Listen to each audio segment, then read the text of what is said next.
जय हिंद दोस्तों, मैं निकिता स्वागत करती हूँ आपके इस अपने YouTube चैनल एंटी क्लासेस पर। आज की क्लास में हम आपके लिए बहुत ज़्यादा इम्पॉर्टेंट और मैक्सिमम टाइम जो पेपर में रिपीट होते हैं क्वेश्चन, उनका सेट लेकर आए हैं। यदि आप भी किसी भी तरह के गवर्नमेंट एग्ज़ाम की तैयारी कर रहे हैं तो क्लास पर पूरा बना रहें, क्योंकि आपके एग्ज़ाम में इसी ही तरह के क्वेश्चन देखने को मिलेंगे। तो चलिए क्लास को शुरू करते हैं। इससे पहले यदि आपने हमारा चैनल सब्सक्राइब नहीं किया है तो चैनल को सब्सक्राइब करें, लाइक करें, शेयर करें और कमेंट करना ना भूलें। तो चलिए क्लास को शुरू करते हैं। हमारे पास एक संख्या दी गई है। बताना है कि इस संख्या में कौन सा धन पूर्णांक जोड़ा जाए ताकि प्राप्त संख्या 9 से विभाजित हो जाए। तो 9 से विभाजित मतलब 9 से डिवाइड करना है। और 9 से डिविजिबिलिटी का रूल क्या कहता है कि संख्या के अंकों का योग, यदि ऐसी संख्या आ रही है जो 9 से डिवाइड होती है तो इसका मतलब पूरी की पूरी संख्या 9 से भाग हो जाएगी। ठीक है जी, यही सेम रूल 3 के लिए है। ठीक है, तो चलिए इसके अंकों का योग कर देते हैं। तो यदि हम 5 + 3 है ना प्लस 1 इसी तरह से सभी अंकों को ऐड करें तो हमारे पास कितना आता है, इनका सम 29। ठीक है जी, लेकिन 29 9 के पहाड़े में नहीं आ रहा है। ठीक है, ये बोल रहे हैं क्या चीज जोड़ी जाए। तो आप देखो भाई कि 29 के बाद कौन सी ऐसी संख्या है, ठीक है, जो किससे भाग हो रही है, 9 से भाग हो रही है। ठीक है जी, तो देखा जाए 36 होता है। ठीक है, तो देखो 29 को 36 बनाने के लिए कितना जोड़ना पड़ेगा, इसमें +7, यानी ऑप्शन नंबर 1 इसका बिल्कुल करेक्ट ऑप्शन हो जाएगा। उम्मीद करते हैं आपको अच्छे से समझ आ गया होगा। तो चलिए अगले प्रश्न पर बढ़ते हैं। वह सबसे छोटी संख्या कौन सी है जिसमें यदि 7 जोड़ दिया जाए तो दी गई संख्याएं 21, 28, 36 और 45 संख्याओं से प्रत्येक से पूर्णतः विभाजित हो जाएगी। ठीक है जी, जब भी कभी आपको छोटी से छोटी संख्या की बात करता है तो क्या करते हैं, एलसीएम निकालते हैं। ठीक है, तो हम इन संख्याओं का एलसीएम ले लेते हैं 21, 28, 36 और 45 का। फटाफट से आप भी पेन कॉपी लेकर के इनका एलसीएम निकाल दीजिएगा। 3 से डिवाइड कर लेते हैं, 3 सत्ते 21, 28 नहीं कटता एज इट इज, और ये 12 पर कट गया, और यहाँ पर 15 तिये 45। ठीक है जी, फिर 3 से काट लो, 7 भी नहीं कटता, 28 भी नहीं कटता, ये 3 चौके 12 हो गया, 3 पंजे 15। 7 से काट लेते हैं, 7 एकम 7, 7 चौका 28, 4 और 5 एज इट इज क्योंकि कैंसिल नहीं हो रहे हैं। फिर आप इसको कैंसिल कर लो 4 और 5 से। ठीक है जी, अब सभी का क्या कर दो, मल्टीप्लाई। ठीक है, तो ये 3 तिया 9, ठीक है, और 9 सत्ते कितने हो जाएगा 63, और ये 5 चौके 20। ठीक है, इन दोनों का आपस में क्या कर लेना है, गुणा। तो ये गुणा करके हमारे पास कितना आ रहा है, 1260। ठीक है जी, अब देखो भाई एलसीएम तो आ गया हमारे पास 1260, और एलसीएम की डेफिनेशन क्या बोलती है कि यह वह छोटे से छोटा संख्या है जो दी गई संख्याओं से भाग हो जाएगा।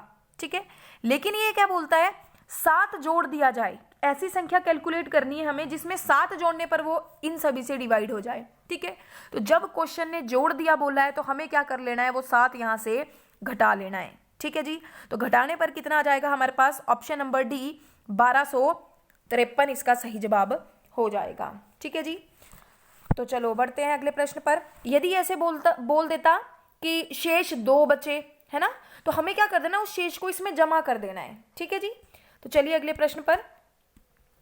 3 की पावर 4 भाग 9 गुणा √9 का मान ज्ञात कीजिए। तो देखो भैया 3 की पावर 4 है, भाग 9 को हम क्या लिख सकते हैं, 3 का पावर 2 लिख दें क्योंकि 3 का स्क्वायर करने पर 9 आता है, मल्टीप्लाई। अब देखो √9 3 आएगा इसका आंसर। ठीक है जी, बेस सेम है, यहाँ पर पावर्स क्या हो जाएंगी, ऐड। तो 3 का पावर 4 भाग क्या बन गया, 3 का पावर 3, क्योंकि जिसकी पावर कुछ नहीं उसकी पावर 1 होता है। बेस सेम है तो पावर्स कर दी ऐड। ठीक है जी, अब भाग करना है भाई, इसके पास कितने 3 है, 4 है, इसके पास 3 है, तो कैंसिल हो गए, 3 कितना बच गया, ओनली 3, यानी ऑप्शन नंबर 1 यहाँ पर सही जवाब हो जाएगा। ठीक है जी, अगर आपको ऐसे समझ नहीं आया तो देखो ऐसे देख लीजिए, 3 का पावर 4 का मतलब 3 गुणा 3 गुणा 3 को 4 बार गुणा करना है, अपॉन फिर 3 का पावर 3 है तो 3 बार गुणा कर लो। ठीक है, ये 3 से कट गया, ये 3 क्या बच गया, सिर्फ हमारे पास 3 बच जाएगा, ऑप्शन नंबर ए सही हो जाएगा। नेक्स्ट देखिएगा, क्लास थोड़ी सी लॉन्ग होने वाली है क्योंकि पूरे 15 क्वेश्चंस को हम बिल्कुल बेसिक लेवल से करेंगे। देखिए 3 12 48 100 ऑन 768 में लुप्त पद कौन सा है? तो देखो भाई ऐसे क्वेश्चंस में कोई ना कोई सीरीज चल रहा होता है, ठीक है। यहाँ चल रहा है 3 चौके 12 और 12 चौके 48, यानी हमें क्या करना पड़ेगा 48 गुणा 4, ठीक है। तो ये कितना आ जाता है हमारे पास गुणा कर कर 192। ऑप्शन नंबर सी यहाँ पर सही जवाब हो जाएगा। नेक्स्ट देखिएगा 1/6 प्लस 1/24 प्लस 1/60 और प्लस 1/120 का मान ज्ञात करना है, ठीक है जी।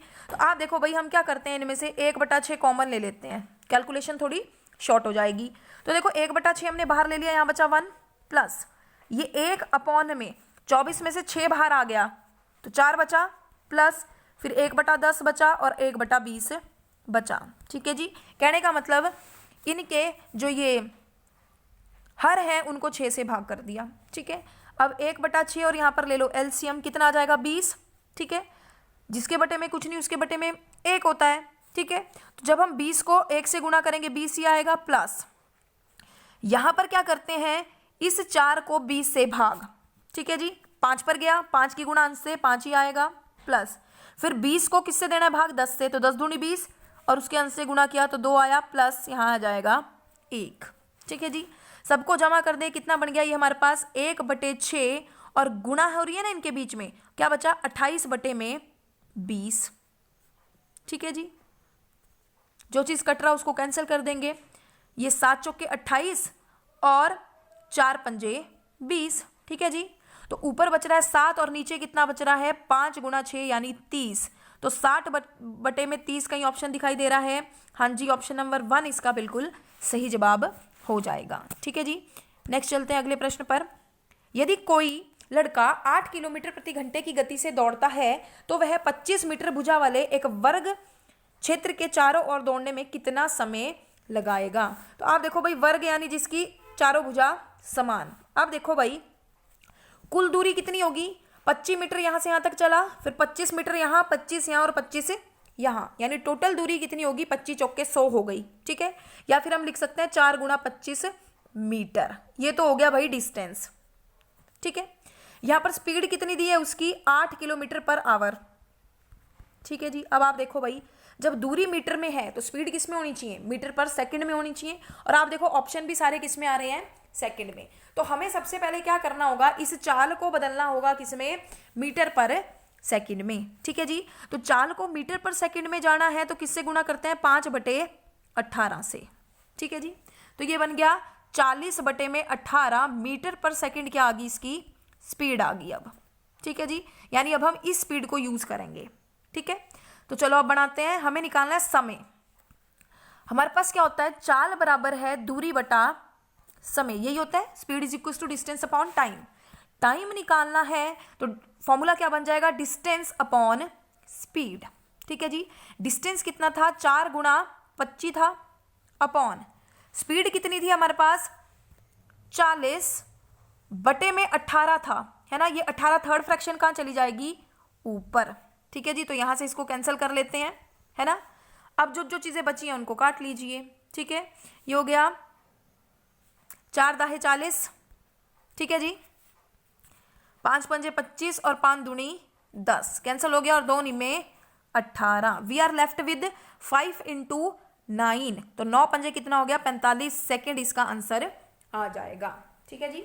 उम्मीद करते हैं आपको हमारा प्रयास पसंद आ रहा होगा, तो ज्यादा से ज्यादा क्लास को शेयर करें। नेक्स्ट क्वेश्चन देखिएगा, एक समचतुर्भुज का परिमाप 200 सेंटीमीटर है और उसका एक विकर्ण 60 सेंटीमीटर है, दूसरे विकर्ण की लंबाई ज्ञात कीजिए। तो देखो भाई हमारे पास समचतुर्भुज का क्षेत्रफल क्या होता है हाफ विकर्ण d1 × d2, ठीक है जी। ये तो समचतुर्भुज का क्या होता है क्षेत्रफल, और समचतुर्भुज क्या होता है जिसकी चारों भुजाएं समान। परिमाप दिया हुआ है, ठीक है। तो परिमाप क्या होता है आउटर बाउंड्री, है ना। तो यानी 4 गुणा भुजा साइड लिख लेते हैं, कितना दिया हुआ है 200, ठीक है। तो ये कट गया, साइड कितनी आ गई हमारे पास 50 आ गई, ठीक है जी। अब हमें क्या करना है यहां से विकर्ण निकालना है, ठीक है जी। तो विकर्ण का फॉर्मूला क्या बन जाएगा भाई, एक दिया है दूसरा विकर्ण कैलकुलेट करना है, ठीक है। आप देखो भाई समचतुर्भुज इस तरह का होता है, ठीक है, जिसका एक विकर्ण पूरे की लंबाई कितनी है 60 दी हुई है, ठीक है। तो ये विकर्ण आधा कर दो, यहां तक कितना हो गया 30 हो गया, इधर भी कितना होगा 30 होगा। ठीक है जी। तो फॉर्मूला क्या होता है, समचतुर्भुज का यदि एक विकर्ण निकालना है तो वो होता है 2 multiply under the root side का स्क्वायर माइनस जो विकर्ण का हाफ है ना भाई, ये लंब, इसका स्क्वायर, वो कितना है हमारे पास 30। ठीक है जी। और भुजा कितनी है 50, तो हम यहाँ कर देते हैं 50 का स्क्वायर। अब इसको सॉल्व कर लेंगे। देखो भाई, 2 ब्रैकेट के अंदर 50 का स्क्वायर कितना हो गया 2500। ठीक है, अंडर द रूट भी है, माइनस 30 का स्क्वायर कितना है 900, लेस कर दो कितना हो गया ये हमारे पास अंडर रूट 1600। और 1600 देखो 16 किसका वर्क है 4 का, और 1 जीरो का वर्क करने पर ही तो 2 बार आएंगी जीरो, यानी कि किसका बन गया 40 का, और 2 गुणा 40 कितना हो गया 80। इसका सही जवाब हो जाएगा। यूनिट सेंटीमीटर है तो आंसर आ जाएगा 80 सेंटीमीटर, यानी ऑप्शन नंबर बी। ठीक है जी। नेक्स्ट बढ़ते हैं अगले प्रश्न पर। एक वृत्त का क्षेत्रफल दूसरे वृत्त के क्षेत्रफल का 100 गुना है, तो उनकी त्रिज्या का अनुपात कितना होगा। तो देखो भाई, मान लिया हमने पहले वृत्त को R1 से डिनोट कर देंगे त्रिज्या। ठीक है, तो वृत्त का क्षेत्रफल क्या होता है पाई आर स्क्वायर, यानी ये बन गया पाई R1 स्क्वायर, बराबर है दूसरे वाले का पाई R2 स्क्वायर ले लेते हैं। ठीक है जी, क्योंकि वृत्त का क्षेत्रफल पाई आर स्क्वायर होता है। इसने बोला कि एक वृत्त का क्षेत्रफल दूसरे वृत्त के क्षेत्रफल से 100 गुना है। ठीक है जी, तो 100 गुना कर दिया है ना। अब देखो भाई, हमें चाहिए उनकी त्रिज्याओं का अनुपात। ठीक है, तो देखो रेशो कर देते हैं, पाई से तो कट गया पाई भाई, है ना, R1 square upon R2 square, यहां पर 1। ठीक है, क्योंकि R2 नीचे आ गया, ये बन गया अपॉन में 100। ठीक है जी। तो देखो भाई, यहां जब अंश का भी स्क्वायर है और हर का भी, तो पूरे का स्क्वायर लग जाता है। ठीक है जी, तो यहां बन गया ये R1 अपॉन R2 का होल स्क्वायर बराबर है कितना 1 अपॉन 100। अब इधर स्क्वायर है तो दूसरी साइड कटकर क्या लग जाता है स्क्वायर रूट, तो 1 का रूट 1 ही आएगा और 100 का रूट कितना आएगा 10, यानी रेशो कितना बन गया 1:10। तो ऑप्शन नंबर में आपको दिखाई दे रहा है कहीं पर ऑप्शन नंबर 1 है ना, 10:1। ठीक है, तो आंसर ये वाला बन जाएगा। नेक्स्ट देखिएगा, यदि 18 व्यक्ति एक भवन का निर्माण कार्य 40 दिनों में पूरा करते हैं, तो जो चीज दिया होता है भाई इसको इस साइड लिखते हैं गुणा में 18 गुणा 40, जो पूछा उससे डिवाइड कर देते हैं। 24 दिनों में कितने आदमी काम को कर पाएंगे, तो कैंसिल कर दो इसको, 6 × 18 और 6 × 4 24, 4 × 40, यानी कितना आ गया 30 आदमी। ठीक है जी। अगर बोला होता है कितने अतिरिक्त आदमी चाहिए, तो क्या करना पड़ेगा, अभी 30 चाहिए, पहले कितने थे 18, इनका क्या कर लेंगे अंतर। ठीक है जी। तो नेक्स्ट बढ़ते हैं अगले प्रश्न पर। ए बी तथा सी अलग अलग एक कार्य को अमित क्रम ए बी सी एक कार्य को क्रमशः 10 दिनों 12 दिनों तथा 15 दिनों में कर सकते हैं। तो ए है भाई कितने 10 दिन में कर रहा है, बी व्यक्ति है 15 दिनों में, बी 12 में कर रहा है ना, और सी 15 दिनों में। पहले तो हमें क्या करते हैं, हम टोटल वर्क निकालते हैं। ठीक है जी। तो टोटल वर्क कितना आ जाएगा, इनका एलसीएम लेकर 10 12 और 50 का एलसीएम कितना आता है 60। अब इनकी निकाल लेते हैं क्षमता।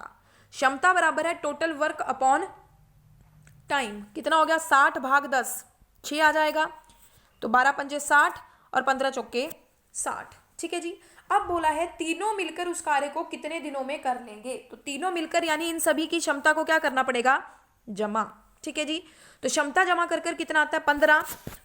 ठीक है, और हमें समय निकालना है, तो टाइम बराबर है टोटल वर्क 60 अपॉन में कुल कैपेसिटी कितनी हो गई 15, तो 15 चौके 60 यानी 4 इसका बिल्कुल सही जवाब हो जाएगा। नेक्स्ट क्वेश्चन देखिएगा, रुपए 15,000 की आय में से संगीता रुपए 10,200 खर्च करती है, तो वह अपनी आय का कितने प्रतिशत बचत करती है। तो देखो भाई, उसने आय तो उसकी 15,000 है और खर्च कितना कर दिया 10,200, बचाया कितना होगा, फिर अंतर कर लेंगे, यानी कितना बचाया उसने 4800 रुपये बचा लिया डिफरेंस करके। ठीक है, कितने में से टोटल कितना था 15,000, क्योंकि टोटल को अपॉन रखते हैं, और प्रतिशत निकालना है तो गुणा 100, ये 2 जीरो से खत्म होगी 2 जीरो, इस 1 से खत्म ये। ठीक है जी। अब क्या कर लेना है, इसको कैंसल कर देंगे, तो 15 तिया कितना हो गया 45, तो देखो 48 में से 45 गया, कितना बचा हमारे पास 3, 1 जीरो ऑलरेडी है 30 बन गया, और 15 दूनी 30 यानी 32 इसका आंसर आ जाएगा, 32 यानी ऑप्शन नंबर 1। ठीक है जी। नेक्स्ट देखिएगा अगला प्रश्न, यदि 60 का 15% प्लस 120 का 35% बराबर है x का 30%, तो x का मान ज्ञात कीजिए। तो देखो वही सॉल्व करते हैं। 60 का 15%, प्रतिशत हटाकर क्या लगते हैं, बटे में 100, प्लस 120 का मतलब गुणा 35% मतलब बटे में 100, किसके बराबर है, x का मतलब गुणा 30%, तो बटे में 100 लगा दिया भाई। एक जीरो से खत्म, यहाँ जीरो, इस एक से ये खत्म होगी, इस एक से ये। ठीक है जी, गुणा कर लो भाई, 15 छिके 90 प्लस 12 गुणा 35 कितना हो जाएगा हमारे पास, 420। अब देखो इसके भी बटे में 10, इसके भी बटे में 10, तो कॉमन हो गया denominator 10 is equal to x गुणा 3 बटे में 10। ये 10 से कट गया 10, क्योंकि आमने सामने चीजें कैंसिल हो सकती हैं, लेकिन शर्त यह है कि अंश से अंश वाला ही कैंसिल हो गया और हर से हर वाला। ठीक है जी। तो अब देखो भाई इनको जमा कर लो, 90 और 420 हमारे पास कितना हो जाएगा, 510। ठीक है, बट अपॉन में कुछ नहीं है, x का वैल्यू चाहिए, तो ये गुणा 3 यहाँ गुणा में है, इधर आकर कैसी हो जाएगी, भाग में ही आ रह गया x, काट लो भाई, कितना हो जाएगा 170। ठीक है जी, यानी ऑप्शन नंबर बी इसका करेक्ट ऑप्शन हो जाएगा। इस तरह के क्वेश्चन बहुत ज़्यादा इंपॉर्टेंट है और ये पेपर में देखने को ज़रूर मिलते हैं। ठीक है जी, तो आप प्रतिशत हो गया, लाभ और हानि हो गया, औसत हो गया, ठीक है, वर्क एंड टाइम और ये चाल और दूरी वाले क्वेश्चन जरूर कीजिएगा, क्योंकि यहाँ से क्वेश्चन पक्का है कि बनता ही बनता है। ठीक है जी, तो अगले प्रश्न पर बढ़ते हैं। 10% प्रतिवर्ष के साधारण ब्याज की दर पर कोई राशि अपनी 3 गुनी कितने वर्षों में हो जाएगी।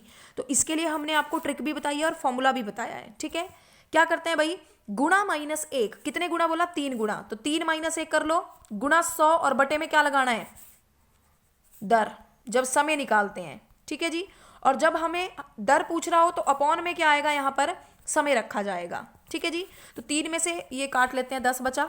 ठीक है, और 3 में से 1 गया 2, 2 गुणा 10 कितना हो गया, 20, यानी कि ऑप्शन नंबर 1 इसका करेक्ट ऑप्शन हो जाएगा। ठीक है जी, नेक्स्ट देखिएगा, अशोक की आयु और प्रदीप की आयु का अनुपात 4:3 है। यदि अशोक की आयु 6 वर्ष बाद 26 वर्ष हो जाएगी तो प्रदीप की वर्तमान आयु कितनी होगी।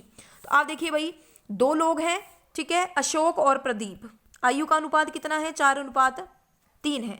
तो हम मान लेते हैं कि पहले वाले व्यक्ति की, अशोक की आयु 4x है और दूसरे की कितनी है, 3x है। ठीक है जी, अब अकॉर्डिंग टू कंडीशन अशोक की आयु 6 वर्ष बाद, तो जब फ्यूचर की बात करते हैं तो जैसे 2 वर्ष बाद तो 2 उसमें जुड़ जाएगा, 6 वर्ष बाद तो 6 आज की उम्र में जुड़ जाएगा। तो अशोक अभी 4x वर्ष का है, 6 वर्ष बाद कितने का हो जाएगा, 6 प्लस कर दो, और दिया है 6 वर्ष बाद वो 26 का हो जाता है, तो रख दो बराबर में 26। ठीक है जी, 6 प्लस का है उधर जाकर माइनस का, तो 26 - 6 कितना हो गया, 20, 4 पंजे 20, x का मान कितना आ गया हमारे पास, 5। और हमें पूछ रहा है प्रदीप की वर्तमान आयु, तो प्रदीप की वर्तमान आयु कितनी थी, 3x थी, x को यहाँ गुणा कर लो, तो 5 दिए 15, 3 गुणा 5 कितना हो गया, 15 वर्ष किसकी आयु आ जाएगी, प्रदीप की आयु, यानी ऑप्शन नंबर बी यहाँ पर बिल्कुल करेक्ट ऑप्शन हो जाएगा। ठीक है जी, यदि ये ऐसे बोलता 6 वर्ष बाद प्रदीप की आयु, तो क्या करना है, 15 में 6 ऐड कर लेने, 21 वर्ष हो जाएगा। ठीक है जी, या फिर 5 वर्ष पहले पूछ रहा है तो माइनस कर लेते हैं जब पीछे जाना होता है। ठीक है, तो 10 वर्ष आ जाती है ना। तो चलिए आज की क्लास को यहीं पर ख़त्म करते हैं। उम्मीद करते हैं आपको हमारा प्रयास पसंद आ रहा है, तो ज़्यादा से ज़्यादा चैनल को लाइक करें, सब्सक्राइब करें तथा कमेंट करना ना भूलें। ज़रूर बताइएगा कि आपको क्लास कैसी लगी। मिलते हैं जल्दी एक नई वीडियो के साथ, तब तक के लिए जय हिंद, जय भारत।